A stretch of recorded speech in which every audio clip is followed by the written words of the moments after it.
आज हम आपके सामने भगवान शनिदेव और विक्रमादित्य की कथा लेकर आए हैं, जो इस प्रकार हैं। एक समय सरलोक में सबसे बड़ा कौन, इस प्रश्न को लेकर सभी देवताओं में विवाद प्रारंभ हुआ और फिर परमपर्श भयंकर युद्ध की स्थिति बन गई। सभी देवता देवराज इंद्र के पास पहुंचे और बोले, हे देवराज, आपको निर्णय करना होगा, 9 ग्रहों में सबसे बड़ा कौन है। देवताओं का प्रश्न सुन देवराज इंद्र उलझन में पड़ गए और कुछ देर सोचे और बोले, देवगणों, मैं इस प्रश्न का उत्तर देने में असमर्थ हूँ।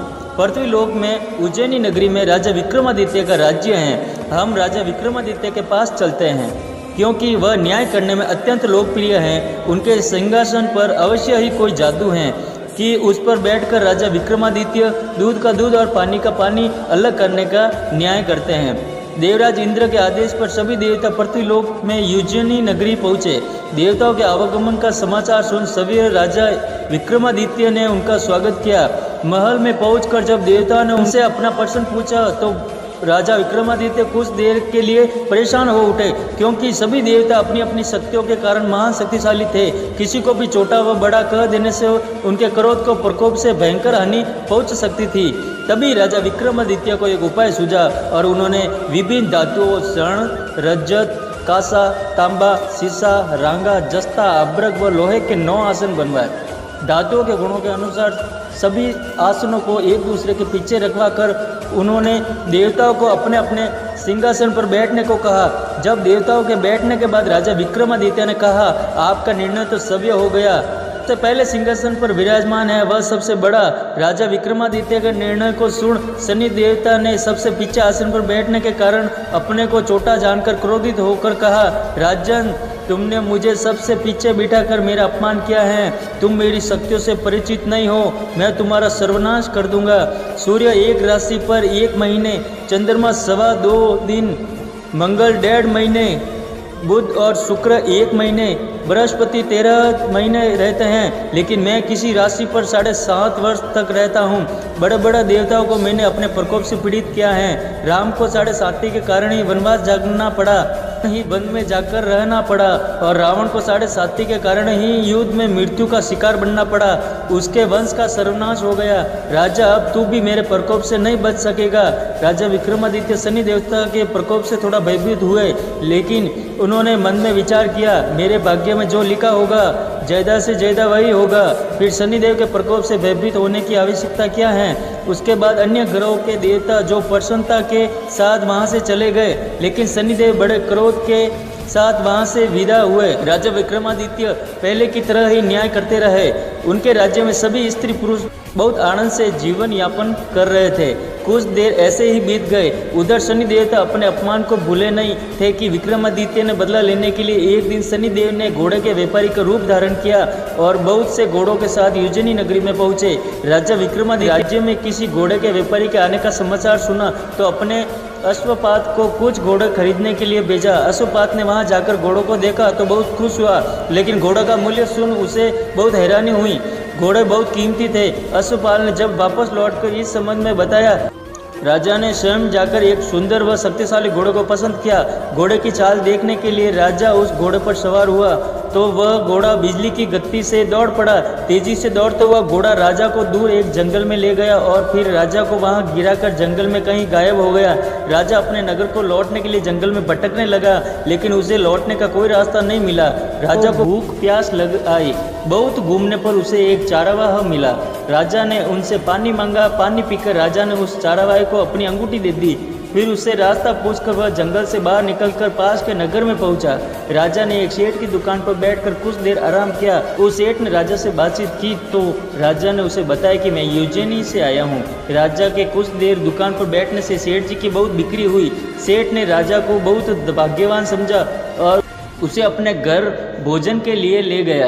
सेठ के घर से सोने का एक हार खुट्टी पर लटका हुआ था। राजा को उस कमरे में अकेला छोड़कर सेठ कुछ देर के लिए बाहर गया। तभी एक आश्चर्यजनक घटना घटी। राजा के देखते देख सोने के उस हार को खुट्टी निकल गई।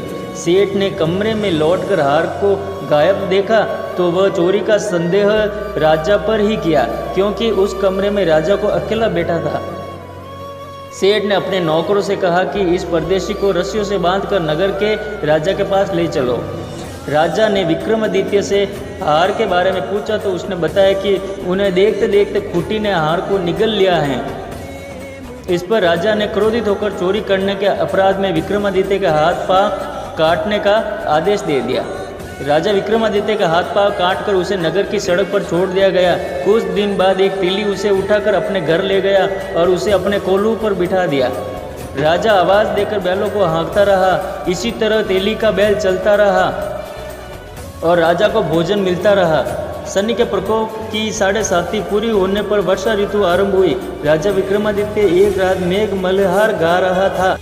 तभी नगर के राजा लड़की राजकुमारी मोहिनी रथ पर सवार होकर उस तेली के घर के पास से गुजरी। उसने मेघ मल्हार सुना तो उससे बहुत अच्छा लगा और दासी को भेजकर गाने वाले को बुला लाने का आदेश दे दिया। दासी ने लौटकर राजकुमारी को अपंग राजा के बारे में सब कुछ बता दिया। राजकुमारी उनके मेघ मल्हार पर बहुत मोहित हुई थी, अतः उन्होंने सब कुछ जानकर भी अपंग राजा से विवाह करने का निर्णय ले लिया। राजकुमारी ने अपने माता पिता से जब यह बात कही तो वह हैरान में रह गए। राजा को लगा कि उसकी बेटी पागल हो गई है। रानी ने मोहिनी को समझाया, बेटी तेरे भाग्य में तो राजा की रानी होना लिखा है, फिर तू उस अपंग से विवाह करके अपने पाँव पर कुल्हाड़ी क्यों मार रही हैं? राजा ने किसी सुंदर राजकुमार से विवाह करने की बात कही, लेकिन राजकुमारी ने अपनी जिद नहीं छोड़ी। अपनी जिद पूरी करने के लिए उन्होंने भोजन करना छोड़ दिया और प्राण त्यागने का निर्णय लिया। आखिर राजा रानी को विवश होकर अपंग विक्रमादित्य से राजकुमारी की विवाह करना पड़ा।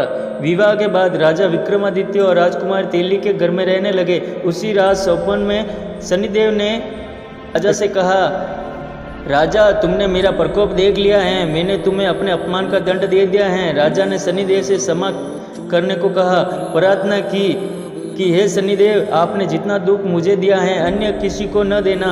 शनिदेव ने कुछ सोचते हुए कहा, राजा मैं तेरी प्रार्थना स्वीकार करता हूँ। जो कोई स्त्री पुरुष मेरी पूजा करेगा, शनिवार को व्रत कर मेरी कथा सुनेगा, उस पर मेरी अनुकंपा बनी रहेगी, उसे कोई दुख नहीं होगा। शनिवार को व्रत रखने और चींटियों का आटा डालने से मनुष्यों की सभी मनोकामनाएं पूरी होगी।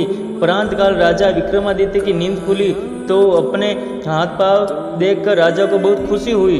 उसने मन ही मन शनिदेव को प्रणाम किया। राजकुमारी भी राजा के हाथ पांव सही सलामत देख आश्चर्य में डूब गई। तब राजा विक्रमादित्य ने अपना पूरा परिचय देते हुए शनि के प्रकोप की सारी कहानी कहकर सुनाई।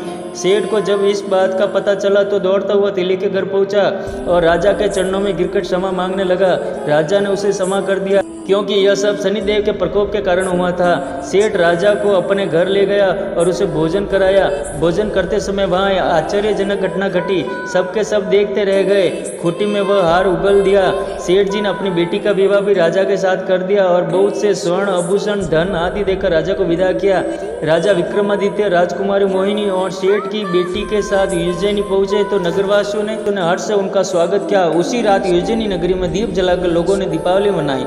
अगले दिन राजा विक्रमादित्य ने पूरे राज्य में घोषणा करवाई कि शनिदेव सब देवों में सर्वश्रेष्ठ हैं। प्रत्येक स्त्री पुरुष शनिवार को उनका व्रत करे और व्रत कथा अवश्य सुने। राजा विक्रमादित्य की घोषणा से शनिदेव बहुत प्रसन्न हुए। शनिवार का व्रत करने और कथा सुनने के कारण सभी लोगों की मनोकामना शनिदेव की अनुकंपा से पूरी होने लगी। सभी लोग आनंद पूर्वक रहने लगे। इसी के साथ आज की कहानी हमारा समाप्त हुई। कल मिलते हैं नए एपिसोड के साथ। तब तक के लिए जय श्री राम। अगर हमारे यूट्यूब चैनल पर आप लोगों को वीडियो पसंद आ रहे हैं तो लाइक कीजिए, कमेंट कीजिए, चैनल को सब्सक्राइब करना न भूलें। धन्यवाद।